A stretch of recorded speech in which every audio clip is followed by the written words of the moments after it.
कि वेदांता यहाँ आ गई, एनसीएलटी ने तो दुनिया भर का आदेश पास किया 8 जनवरी को, और फिर एनसीएलटी ने फिर से बहुत सारे आदेश पास किए 3/12/2025 को। इसमें से कौन सा आदेश वेदांता के पक्ष में है जिसको एनसीएलटी ने एग्जीक्यूट कर दिया? एग्जीक्यूट का मतलब कि हाँ फाइनल हो गया आदेश। एग्जीक्यूट कब होगा? जब एनसीएलटी मेरे सारे अपील को खारिज कर देगी या उस पर आदेश पास करेगी। तो जब वेदांता के पक्ष में कोई एग्जीक्यूटेड ऑर्डर है ही नहीं, वेदांता की हिम्मत कैसे हुई यहाँ घुसने की? उसका सिक्योरिटी का जो आदमी है वो कैसे किया? उसके खिलाफ चोरी का मुकदमा क्यों नहीं किया जाए? एफआईआर क्यों नहीं किया जाए कि उसने हमारे प्लांट में से चोरी की? बिना किसी एग्जीक्यूटेबल ऑर्डर के एनसीएलटी का इसने पैसा दे दिया। अरे भाई, ये जो अनिल अग्रवाल है वेदांता का, इसके बाप की संपत्ति थोड़ी है जमशेदपुर। लेकिन आरपी ने एक्सेप्ट भी कर लिया है सारा कुछ और ट्रांसफर भी कर दिया। आरपी को तो इसका खरीदा हुआ बंदा है। आरपी को वेदांता ने तो खरीद के रखा है, तभी तो उसने रेजोल्यूशन प्लान एडमिट किया। वेदांता से बेहतर एक रेजोल्यूशन प्लान था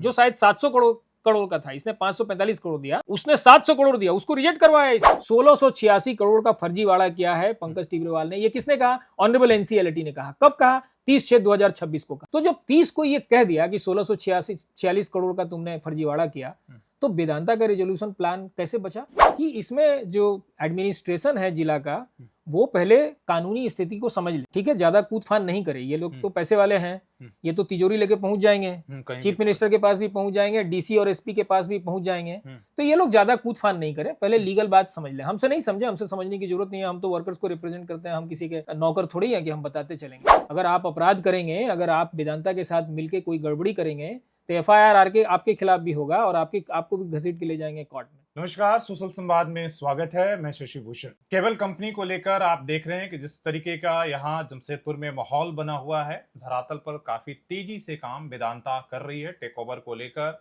आप देख रहे होंगे कि पुरानी जो कंपनी है उसका बाउंड्री वॉल और तमाम बिल्डिंग्स को ठीक किया जा रहा है। इसको लेकर इसी बीच में डेवलपमेंट हुआ कि कर्मचारियों के अकाउंट में पैसा भेजा गया आरपी के द्वारा। आगे कुछ क्या होगा, इसलिए कि केवल कर्मचारी इस बात को लेकर विरोध कर रहे हैं कि बिना सहमति के, जो बिना बातचीत करके एक तो टेक ओवर होना और पैसा अकाउंट में जाना, ये दोनों जो है उनको एक्सेप्टेबल नहीं है। और इसके विरोध में एनसीएलटी कोलकाता ने जो ऑर्डर दिया है, दिल्ली में कर्मचारियों के तरफ से वकील साहब गए हैं। हमारे साथ इनसे हम बातचीत करते हैं। अखिलेश श्रीवास्तव जो सुप्रीम कोर्ट के अधिवक्ता हैं और इस मामले को पिछले 5-7 सालों से, लंबे समय से कर्मचारियों के तरफ से इस लड़ाई को लड़ रहे हैं। सवाल यहीं से शुरुआत करते हैं कि जो कुछ आपको दिख रहा है, इस तरह 1-1.5 महीने में जो प्रोग्रेस हुआ है, वेदांता काफी एक्टिव दिख रही है, धरातल पर यहाँ काम कर रही है, और दूसरी तरफ कर्मचारियों की जो मांग है, आप क्या देख रहे हैं? अभी भी इसमें कानूनी पेच बाकी है या कंपनी वेदांता चालू कर पाएगी? न केवल कागजों के स्तर पर बैंकों के साथ कोनाइबेंस, इतना बड़ा फ्रॉड किसी कोर्ट में होगा, ये मतलब मेरी कल्पना से बाहर की बात है। आपके सवाल के जवाब देने से पहले थोड़ा सा बैकग्राउंड में आपको कुछ चीजें बतानी जरूरी है। एनसीएलटी की जो पहली बेंच थी, यानी कि जिसको विदिशा बनर्जी जी लीड कर रही थी, उन्होंने कहा कि कमला मिल्स और फस्का, इन दोनों कंपनियों का जो क्लेम है उसकी जांच कर लीजिए, क्योंकि उसका कोई भी डॉक्यूमेंट आपने दिखाया नहीं है कोर्ट को। किसको कहा? आरपी पंकज टिब्रेवाल को कहा। ये बजाबता आदेश में लिखा हुआ है। पहले आप ये समझ लीजिए कि कमला मिल्स और फस्का लिमिटेड कहाँ से आती है। 4-5 ऐसे एंटिटीज हैं जो बीआईएफआर में घुसे, जिसमें एक थी RR cables. RR cables Ramesh Ghamandiram Gowani की कंपनी है। आरआर केबल्स आके बोली कि हम इस कंपनी का रिवाइवल करेंगे।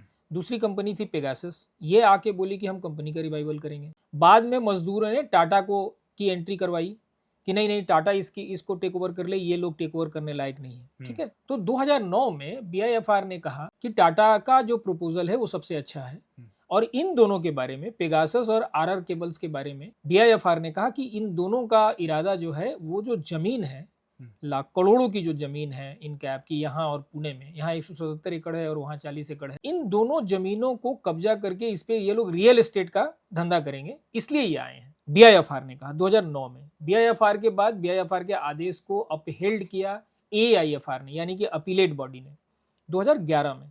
उसके बाद वो मसला गया अपील में ऑनरेबल दिल्ली हाई कोर्ट के पास। दिल्ली हाई कोर्ट ने कहा कि टाटा के बारे में जो कहा गया है कि इसका जो प्रपोजल है वो सबसे अच्छा है, हमारे पास जितने प्रपोजल है उसमें टाटा का ही प्रपोजल अच्छा है, इसलिए इस ऑर्डर में कुछ चेंज करने लायक नहीं है। और उसने फिर से बीआईएफआर और BIFR के जो आदेश थे इन दोनों के बारे में, कमला में यानी RR केबल्स और पेगासस के बारे में, उसने पैरा नंबर 7 में रिपीट किया कि पेगासस और RR केबल जो है इनका कोई लेना देना इसके रिवाइवल से नहीं है, इनके ऐप से। इनका धंधा यही है, ये रियल एस्टेट में धंधा करने वाले लोग हैं और इनकी नज़र जमीन पर है। 177 एकड़ जमीन यहाँ और 40 एकड़ जमीन पुणे में। जैसे ही दिल्ली हाई कोर्ट का ये आदेश आ गया कि पेगासस और RR केबल्स फ्रॉड हैं, फ्रॉडस्टर्स हैं, उनका कोई भी लोन नहीं है, और दिल्ली हाई कोर्ट ने ये भी कह दिया कि 21 करोड़ 63 लाख जो अमाउंट है वही एकमात्र लोन दिखता है किसका, बैंक और फाइनेंशियल इंस्टीट्यूशन का। लेकिन दिल्ली हाई कोर्ट ने एक बात नहीं डिसाइड किया कि वो लोन पेएबल है कि नहीं, यानी कि उस लोन को, क्या वो लोन लिमिटेशन के आधार पर एक्सटिंग्विश हो गया था, माने खारिज हो गया था, खत्म हो गया था, अब उसको पे नहीं करना था। यानी कि दिल्ली हाई कोर्ट ने कहा कि 21 करोड़ 63 लाख से ज्यादा अमाउंट पेएबल नहीं है, किसको, बैंकों को और फाइनेंशियल इंस्टीट्यूशन को। दिल्ली हाई कोर्ट ने लिमिटेशन की बात नहीं करी, तो एनसीएलटी को चेक करना था कि 21 करोड़ 63 लाख रुपया जब मैटर एनसीएलटी में गया तो वो पेएबल था कि नहीं।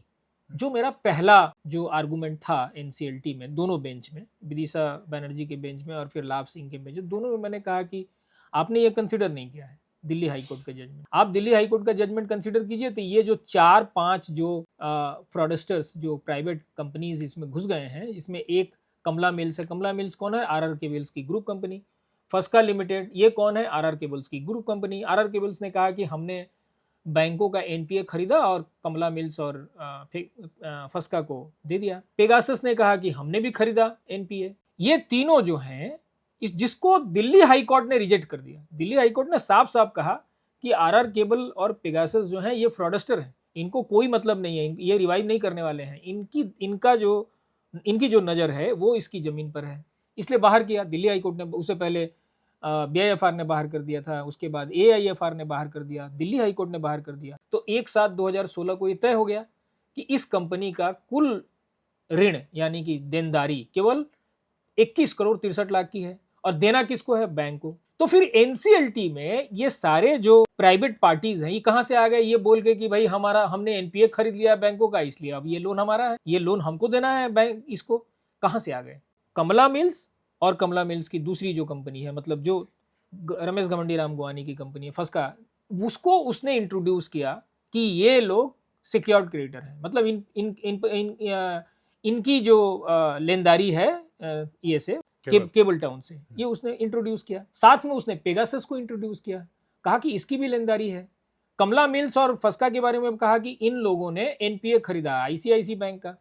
पेगासस के बारे में कहा कि इसने एनपीए खरीदा है एक्सिस बैंक। इसके आधार पर उसने केवल इन 3 लोगों का 2009 करोड़ का, ध्यान दीजिए, 2009 करोड़ का उसने लेनदारी उसने मुकर्रर कर दी, और उसके आधार पर उनका एक सीओसी बना दिया, कमिटी ऑफ क्रेडिटर्स जिसको कहते हैं। सीओसी ने कह दिया कि इस कंपनी को रिवाइव नहीं किया जा सकता, इसको लिक्विडेट कर दिया जाए। लिक्विडेट कर दिया ऑनरेबल एनसीएलटी कलकत्ता ने। उसके खिलाफ हम गए एनसीएलटी। एनसीएलटी ने कहा कि ये एक बिल्कुल फर्जी आदेश है। हमने दिखाया कि देखिए दिल्ली हाई कोर्ट का जो जजमेंट है उसमें साफ साफ है कि 21 करोड़ से ज़्यादा लेनदारी नहीं है। इसने 21 करोड़ की लेनदारी को बढ़ा के 2009 करोड़ कर दिया। ये जो बेईमानी शशि अग्रवाल ने की, इसके आधार पर जो एनसीएलटी थी उसने 4/6/2021 के अपने आदेश से बाहर कर दिया, इसको निकाल दिया। निकालने के बाद इसको छोड़ा नहीं, निकालने के बाद इसका जो मिसकंडक्ट था, क्रिमिनल मिसकंडक्ट, उसको रेफर कर दिया आईबीबीआई को। आईबीबीआई ने इसके खिलाफ इंक्वायरी की और 13/5/2022 को इंक्वायरी करने के बाद पाया कि इसका क्रिमिनल मिसकंडक्ट है। इसको तो खाली जेल नहीं भेजा, बस इतना ही राहत हुई। इसका जो रजिस्ट्रेशन था आरपी बनने का, उसको हमेशा जिंदगी भर के लिए खत्म कर दिया शशि अग्रवाल का। तो शशि अग्रवाल चले गए, उसके जगह पर एक नया अग्रवाल आ गया। ये भी अग्रवाल ही है, टिब्रेवाल इज अग्रवाल। अब एक नया अग्रवाल आया, नाम था पंकज टिब्रेवाल। इसने आके न केवल इसको रिवाइव किया, यानी कि जिसको एनसीएलटी ने इनडायरेक्टली कहा कि ये सारा फर्जी है, कोई कागजात नहीं है, इसने कोई किसी के भी लोन का वेरिफिकेशन नहीं किया है, इसके पास कोई बैंक के कागजात नहीं है, जो बेसिक डॉक्यूमेंट्स होना चाहिए जिससे ये पता लगता है कि लोन है। जैसे सैंक्शन लेटर चाहिए आपको मॉर्गेज डॉक्यूमेंट चाहिए, आपको पर्सनल गारंटीज का डॉक्यूमेंट चाहिए। एनपीए की चिट्ठी अगर भेजी बैंक ने तो उसकी चिट्ठी होगी कि भाई इतना तारीख को हमारा एनपीए हो गया। इसमें से कोई भी डॉक्यूमेंट, या मान लीजिए कि कोई इन्वेस्टमेंट हुआ, कंपनी में तो दिखेगा ना। जमशेदपुर में तो एक घास नहीं दिख रहा नया।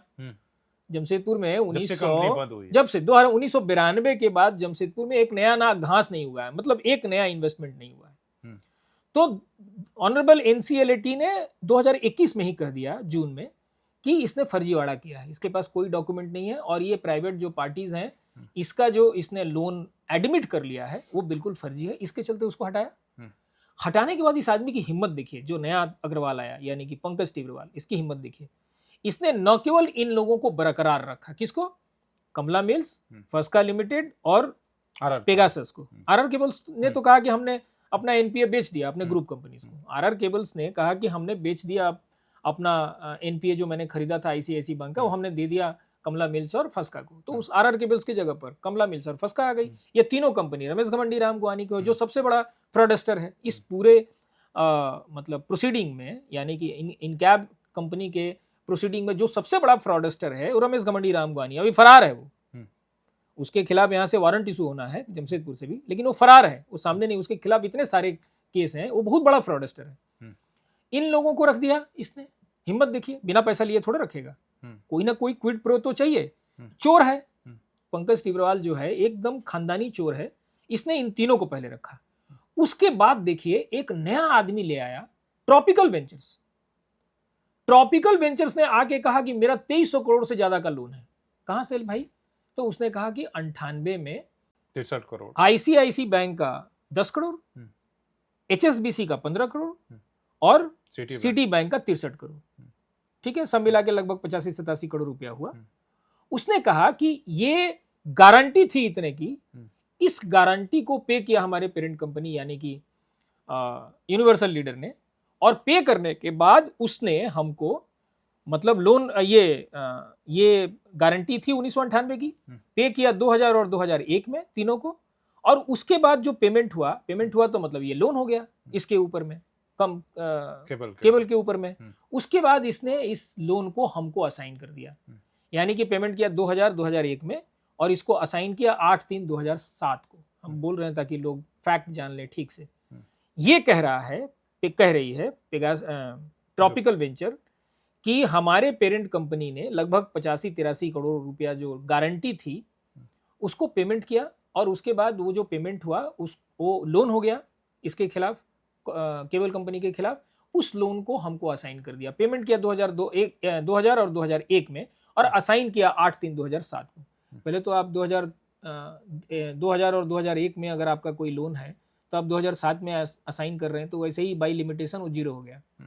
लेकिन फैक्ट क्या है? फैक्ट ये है कि कितना बड़ा फ्रॉड है। पहली बात की ये कि ऑनरेबल एनसीएलटी ने साफ साफ कहा कि इसने जो कमला मिल्स, फस्का और पेगासस का जो लोन इसने दिखाया है वो फर्जी है।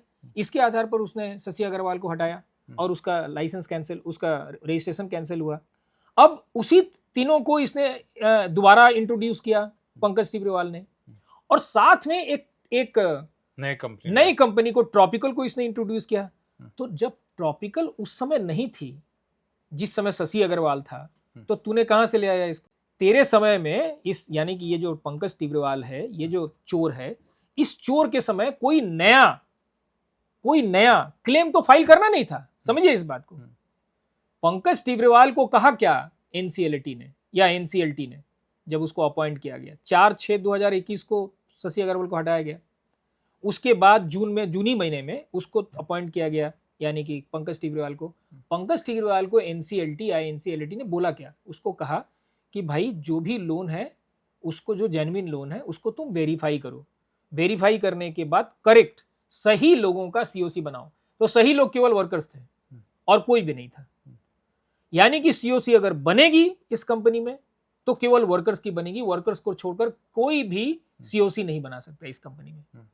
इसने क्या किया कि इसने न केवल कमला मिल्स, फस्का और पेगासस को बरकरार रखा, जिसके चलते शशि अग्रवाल की नौकरी गई, बल्कि उसकी पूरी प्रैक्टिस बर्बाद हुई और वो बदनाम हो गया। पूरे कलकत्ता में वो बदनाम आदमी है, उसको कोई छूने के लिए तैयार नहीं है कि ये बहुत बड़ा फ्रॉडस्टर है, इसको छूना नहीं है।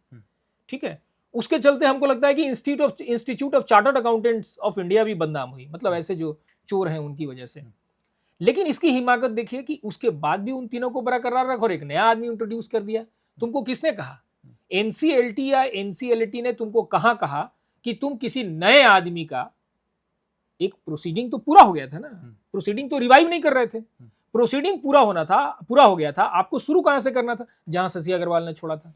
तो शशि अग्रवाल ने किसी ट्रॉपिकल वेंचर्स का क्लेम तो एडमिट नहीं किया था। तो फिर सवाल उठता है एक सेकंड पहले ये इसको खत्म हो जाने दीजिए। लेकिन तुमने ट्रॉपिकल वेंचर्स का कैसे एडमिट कर लिया? और एडमिट कितना किया? 1991 करोड़, 1991 करोड़ रुपया एडमिट किया। हमने फिर कहा एनसीएलटी को जाके कि आप दिल्ली हाई कोर्ट का ऑर्डर को देखिए और सुप्रीम कोर्ट का ऑर्डर को देखिए, 1/7/2016 का और दिल्ली हाई कोर्ट का 6/1/2016 का। इसमें ये कोई भी प्राइवेट पार्टीज नहीं है, इनका कोई लेनदारी नहीं है। ये किस तरह का दावा इसने एडमिट किया है? लेकिन एनसीएलटी के पहले वाले बेंच ने, जिसने 8/1/2025 को आदेश पास किया, उसने दिल्ली हाई कोर्ट और सुप्रीम कोर्ट के ऑर्डर को कंसीडर ही नहीं किया। वो है ही नहीं। आप पूरा ऑर्डर देख जाइए, सारे विदिशा बनर्जी जितने आदेश पास किए उसमें दिल्ली हाई कोर्ट और सुप्रीम कोर्ट का के आदेशों का जिक्र नहीं है। दूसरा, फिर लाभ सिंह के यहाँ जब ये मैटर चला, हमने फिर कहा कि आप ये एडमिट नहीं कर सकते हो क्योंकि ये तो सारे फर्जी लोग हैं। लाभ सिंह ने भी इन दोनों आदेशों को, दिल्ली हाई कोर्ट और ऑनरेबल सुप्रीम कोर्ट के आदेशों को बिल्कुल इग्नोर किया। उसका जिक्र भी इसके आदेश में नहीं है। अब हुआ क्या? ये मैटर गया ऑनरेबल एनसीएलटी में। हमने सारे 8/1/2025 के आदेश और 3/12/2025 के जितने आदेश हैं एनसीएलटी के, सबको हमने चुनौती दी एनसीएलटी में कि ग्राउंड क्या है? मेरा एक ग्राउंड कि आप केवल दिल्ली हाई कोर्ट के आदेश को, 6/1/2016 के आदेश को कंसीडर कर लो।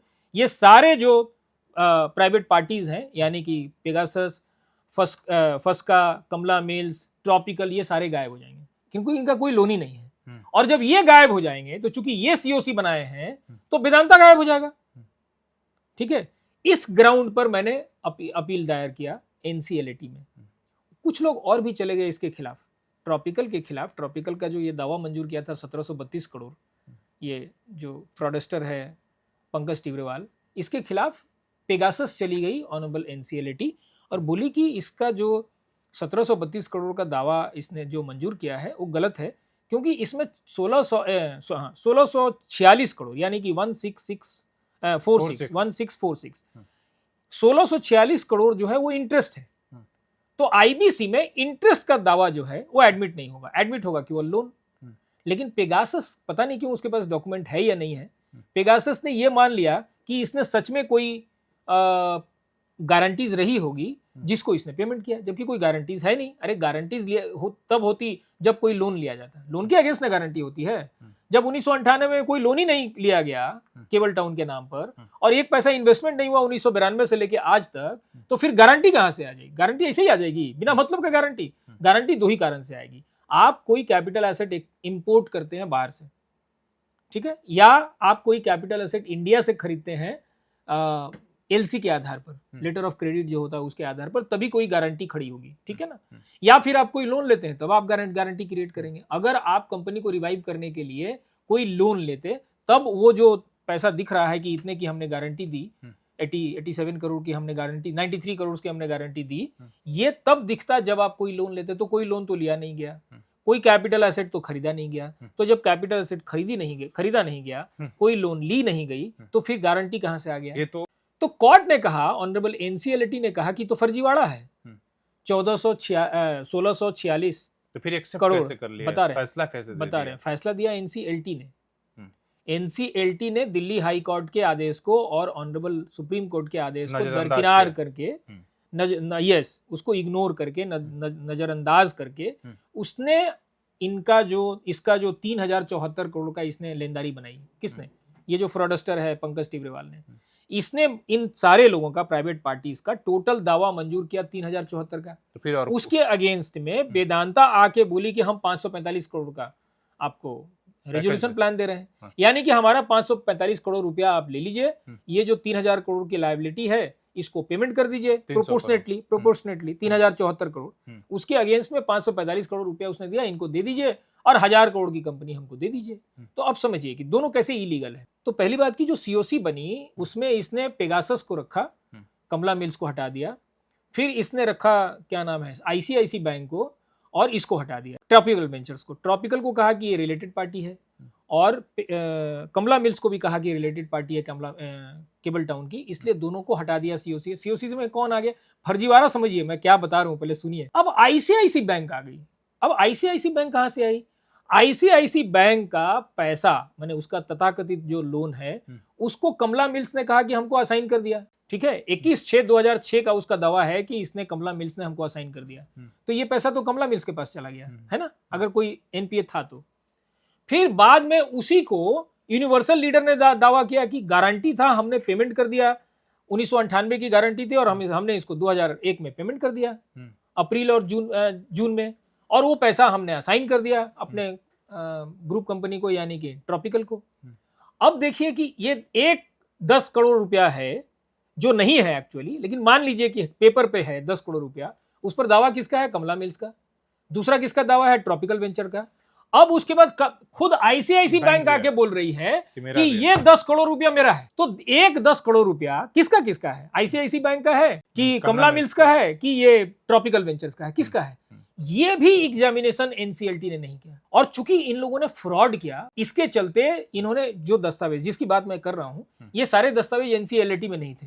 अब एनसीएलटी में नहीं थे तो एनसीएलटी में पेगासस ने जाके कहा कि इनका 85 करोड़ रुपया तो ठीक है, 85,000 करोड़, 85 करोड़ रुपीस तो ठीक है, लेकिन बाकी जो इनका 1646 करोड़ रुपया है जो इसने एडमिट किया है टिब्रेवाल ने, वो फर्जी है क्योंकि वो इंटरेस्ट है। एनसीएलटी ने आदेश पास कर दिया। हम गए एनसीएलटी में, चूंकि हमारा पिटीशन सुना नहीं गया, हमारी अपील, हमने जाके अभी हाल में, जब मेरा 5 तारीख को जब उन्होंने फिक्स किया दिल्ली में, तो हमने मतलब दिल्ली की बात, दिल्ली की बात कर रहे हैं, दिल्ली जाके हमने उनको कहा नए बेंच के सामने कि मैलॉर्ड, हमने तो कहा था कि आप बिना हमको सुने ऑर्डर मत पास करिए, ऑर्डर पास करिएगा तो गलत होगा। तो ये ऑर्डर तो गलत हो गया। आपने कहा कि 85 करोड़ रुपया इसका बकाया है, लेकिन मेरे हिसाब से इसका 0 करोड़ रुपया, इसको तो जेल भेजना चाहिए। ये जो ट्रॉपिकल वेंचर और यूनिवर्सल लीडर वाले जो लोग हैं, इसके जो डायरेक्टर्स हैं, उसको तो जेल भेजना चाहिए। इनका तो कुछ भी नहीं है, कोई दावा नहीं है। लेकिन चूंकि आपने हमारे उसी आदेश को, हमने भी चुनौती दी, उसी आदेश को इन लोगों ने भी चुनौती दी, आपने इनको सुन लिया, हमको नहीं सुना। हमको नहीं सुना तो ये जो 85 करोड़ वाला जो दावा आपने मंजूर किया, ये गलत हो गया। क्योंकि इन लोगों ने जो डॉक्यूमेंट्स लगाने थे, जो ऑर्डर्स लगाने थे, इन्होंने दिल्ली हाई कोर्ट का ऑर्डर आपको नहीं बताया, इन्होंने ऑनरेबल सुप्रीम कोर्ट का आदेश आपको नहीं बताया, इन्होंने एनसीएलटी का विदिशा बनर्जी का एक आदेश जो है वो भी आपको नहीं बताया, जिसमें विदिशा बनर्जी ने साफ साफ कहा कि एचएसबीसी का जो इनका क्लेम है वो फर्जी है। फिर उसने ये भी कहा कि जो आईसीआईसी बैंक का जो इनका क्लेम है, वही क्लेम उसी 10 लाख के अंडर, हाँ, उसी 10 करोड़ को कमला मिल्स भी दावा कर रही है। जिस 10 करोड़ का दावा इसका है ट्रॉपिकल का, वही कमला मिल्स का भी दावा है। उसने इंडिकेट किया। अगर ये सारे तीनों ऑर्डर्स अगर ऑनरेबल एनसीएलटी के पास होते तो फिर अभी आगे क्या हुआ? आगे अब ये है कि हमारा जो अपील है वो 5 अगस्त को होगा। तो हमारे अपील में यही जो बात तो आप मानते हैं कि जो वेदांता का टेक ओवर है यहाँ पर काम करना, वो सही है? वेदांता यहाँ घुसी कैसे? पहली बात, अब एनसीएलटी के आदेश को छोड़ दीजिए, क्योंकि एनसीएलटी के सारे आदेश गलत हैं। एनसीएलटी के सारे आदेश को मैंने एनसीएलटी में चुनौती दी, क्लियर हो गया, ठीक है। अब वेदांता यहाँ कैसे आई? वेदांता के पास कोई एग्जीक्यूटेड ऑर्डर है क्या? यानी कि एनसीएलटी ने अपने आदेश को, क्योंकि एनसीएलटी के पास तो दुनिया भर के आदेश जो पहले सुन लीजिए, समझ लीजिए टेक्निकल बात। वेदांता कितनी बड़ी चोर कंपनी है, पहले वो समझ लीजिए कि वेदांता यहाँ आ गई, एनसीएलटी ने तो दुनिया भर का आदेश पास किया 8 जनवरी को, और फिर एनसीएलटी ने अब फिर से बहुत सारे आदेश पास किए 3/12/2025 को। इसमें से कौन सा आदेश वेदांता के पक्ष में है जिसको एनसीएलटी ने एग्जीक्यूट कर दिया? एग्जीक्यूट का मतलब कि हाँ, फाइनल हो गया आदेश। एग्जीक्यूट कब होगा? जब एनसीएलटी मेरे सारे अपील को खारिज कर देगी या उस पर आदेश पास करेगी। एग्जीक्यूटेबल ऑर्डर पास तब होगा जब हम उसके खिलाफ सुप्रीम कोर्ट जाएंगे और सुप्रीम कोर्ट हमारे सारे पिटीशन को खारिज कर देगी, सारे अपील को, या कोई आदेश पास कर देगी जो वेदांता के पक्ष में हो। तो जब वेदांता के पक्ष में कोई एग्जीक्यूटेड ऑर्डर है ही नहीं, वेदांता की हिम्मत कैसे हुई यहाँ घुसने की? उसका सिक्योरिटी का जो आदमी है वो कैसे किया? उसके खिलाफ चोरी का मुकदमा क्यों नहीं किया जाए? एफआईआर क्यों नहीं किया जाए कि उसने हमारे प्लांट में से चोरी की? तो वेदांता यहाँ आके, वेदांता हमारे प्लांट में चोरी कर रही है, आप ये समझ लीजिए। जो मारपीट हुई है उसकी जो भी वजह रहा हो, हम उसमें गए नहीं हैं, हम पता भी नहीं किए, मारपीट होना भी नहीं चाहिए। कानूनी लड़ाई चल रही है तो उसमें मारपीट क्यों कर रहे हैं? आप कोर्ट में जो बोलना है, जो अकाउंट में पैसा ट्रांसफर कर दिया वो तो बिल्कुल अवैध है। इसीलिए मैं कह रहा हूँ कि वेदांता के जो वहाँ सिक्योरिटी गार्ड्स हैं वो चोरी कर रहे हैं हमारे प्लांट में। पहली बात सुन लीजिए। तो चोरी का उसके उन लोगों के खिलाफ चोरी का का इल्जाम लगाना चाहिए और एफआईआर करना चाहिए, 1। दूसरा, बिना किसी एग्जीक्यूटेबल ऑर्डर के एनसीएलटी का इसने पैसा दे दिया। अरे भाई, ये जो अनिल अग्रवाल है वेदांता का, इसके बाप की संपत्ति थोड़ी है जमशेदपुर। लेकिन आरपी ने एक्सेप्ट भी कर लिया है सारा कुछ और ट्रांसफर भी कर दिया। आरपी को तो इसका खरीदा हुआ बंदा है। आरपी को वेदांता ने तो खरीद के रखा है, तभी तो उसने उसका रेजोल्यूशन प्लान एडमिट किया। वेदांता से बेहतर एक रेजोल्यूशन प्लान था जो शायद 700 करोड़ का था, इसने 545 करोड़ दिया, उसने 700 करोड़ दिया, उसको रिजेक्ट करवाया इसने। क्यों? क्योंकि वो पंकज टिब्रेवाल को पैसा नहीं देता। वेदांता जितना पैसा दे सकती है, अवैध पैसा जितना खर्चा कर सकती है, वो नहीं करता, क्योंकि उसने हमको अप्रोच किया था और उसका जिस ग्राउंड पे उसको रिजेक्ट किया गया वो बिल्कुल फर्जी ग्राउंड है। एनसीएलटी ने जो भी कारण रहा हो, कोई क्विड प्रो को रहा हो, कोई और बात रही हो, एनसीएलटी ने गलत आदेश पास किया। उसका अगर एडमिट ही करना था तो उसका रेजोल्यूशन प्लान एडमिट करना था, इसका रिजेक्ट करना था। लेकिन इसने पास करवाया, इसने पास किया इसका, उसका रिजेक्ट किया और एनसीएलटी ने इसके फेवर में आदेश पास कर दिया। तो पहला सवाल यह है कि लीगली ये वेदांता है कौन? या अनिल अग्रवाल की हिम्मत कैसे हुई यहाँ घुसने की?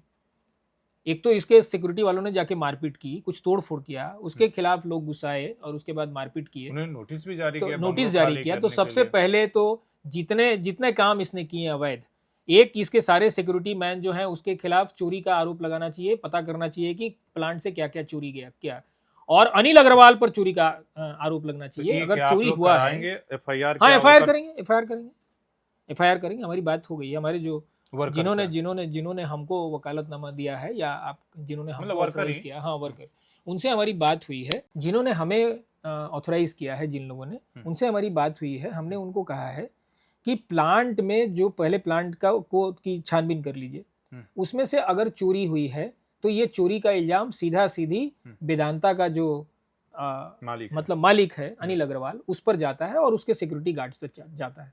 तो आप एफआईआर करिए कि आपके प्लांट से फलाने सामान की चोरी हुई है। सामान की होगी, दूसरा उसने अवैध तरीके से अकाउंट में पैसे डाला, उसको पैसे डालने का आदेश किसने दिया? जब सीओसी को हम लोग चैलेंज किए हुए हैं ऑलरेडी एनसीएलटी में, सारे आदेश को, एक आदेश ऐसा नहीं है जिसको हमने चैलेंज नहीं किया।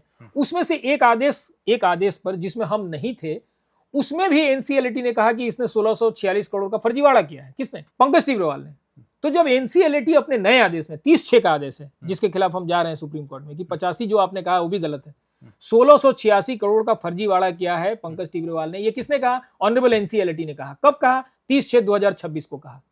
तो जब इसने लेटेस्ट 36 का बता रहे हैं, तो जब 30 को ये कह दिया कि 1646 करोड़ का तुमने फर्जीवाड़ा किया, तो वेदांता का रेजोल्यूशन प्लान कैसे बचा? वेदांता ने रेजोल्यूशन प्लान किसके अगेंस्ट में दिया था? किस लेनदारी के अगेंस्ट में दिया था? 3074 में से 1646 करोड़ को ऑनरेबल एनसीएलटी ने कहा कि फर्जीवाड़ा है, इसको हटाओ यहां से, केवल 85 करोड़ को एडमिट करो। तो फिर इसका 545 करोड़ का जो रेजोल्यूशन प्लान है वो कैसे बचा? टेक्निकल बात है, ये लीगल बात है कि अगर फर्जीवाड़ा हुआ है 1646 करोड़ का, इसका मतलब सीओसी ने जो अप्रूव किया रेजोल्यूशन प्लान वो चला गया डस्टबिन में। इस फर्जीवाड़ा के खिलाफ, ये जो 1646 करोड़ का फर्जीवाड़ा पंकज टिब्रेवाल ने किया सारे लोगों के साथ मिल, ये किसका था? ट्रॉपिकल वेंचर का। तो ट्रॉपिकल वेंचर के खिलाफ, वेदांता के खिलाफ और ये जो फ्रॉडस्टर है पंकज टिब्रेवाल, इसके खिलाफ वर्कर्स को जाके एफआईआर करना चाहिए कि आप ये आदेश पढ़िए, आप एनसीएलटी का सबसे लेटेस्ट आदेश आप पढ़िए। हमारी तो अपील अभी पड़ी हुई है, हमारी तो सुनवाई नहीं हुई, लेकिन लेटेस्ट आदेश जिसमें हम नहीं थे, उसमें ऑनरेबल एनसीएलटी ने कहा कि जो ये पंकज टिब्रेवाल है, ये 1646 करोड़ का इसने फर्जीवाड़ा किया है। तीनों लोगों के खिलाफ एफआईआर होगा, तीनों लोगों के खिलाफ एफआईआर होगा। पहला कि 1646 करोड़ का फर्जीवाड़ा हुआ, इसने किया, ठीक है, ये एनसीएलटी ने कहा है, तो इस पर एफआईआर होगा। 1646 करोड़ का जब फर्जीवाड़ा हुआ तो जो वेदांता का जो रेजोल्यूशन प्लान है वो जीरो हो गया। वेदांता का रेजोल्यूशन प्लान, उसको चुनौती आप लोग देंगे? उसको चुनौती देंगे और उसके खिलाफ एफआईआर भी करेंगे। उसने उसके जो पंकज टिब्रेवाल के साथ मिलकर जो सिक्योरिटी गार्ड लगाए हैं, अगर हमारे प्लांट में चोरी हुई होगी तो हम अनिल अग्रवाल और उसके जो सिक्योरिटी गार्ड हैं उसके खिलाफ एफआईआर करेंगे। उसने जो पैसे अवैध तरीके से वर्कर्स के अकाउंट में दिया, उसके खिलाफ हम एफआईआर करेंगे। तो जितने अपराध अभी इधर हुए हैं सबके खिलाफ एफआईआर करेंगे। और हम कह देना चाहते हैं कि इसमें जो एडमिनिस्ट्रेशन है जिला का, वो पहले कानूनी स्थिति को समझ ले ठीक है, ज्यादा कूद फान नहीं करे। ये लोग तो पैसे वाले हैं, ये तो तिजोरी लेके पहुंच जाएंगे, चीफ मिनिस्टर के पास भी पहुंच जाएंगे, डीसी और एसपी के पास भी पहुंच जाएंगे। तो ये लोग ज्यादा कूद फान नहीं करें, पहले लीगल बात समझ लें। हमसे नहीं समझे, हमसे समझने की जरूरत नहीं है, हम तो वर्कर्स को रिप्रेजेंट करते हैं, हम किसी के नौकर थोड़ी है कि हम बताते चलेंगे। लेकिन कोई गलत स्टेप प्रशासन की तरफ से नहीं होना चाहिए, कोई गलत स्टेप पॉलिटिकल लेवल पे यानी कि चीफ मिनिस्टर के लेवल पे नहीं होना चाहिए, वरना हम छोड़ेंगे किसी को नहीं। अगर आप अपराध करेंगे, अगर आप वेदांता के साथ मिलके कोई गड़बड़ी करेंगे तो एफआईआर आपके खिलाफ भी होगा और आपको भी घसीट के ले जाएंगे कोर्ट में।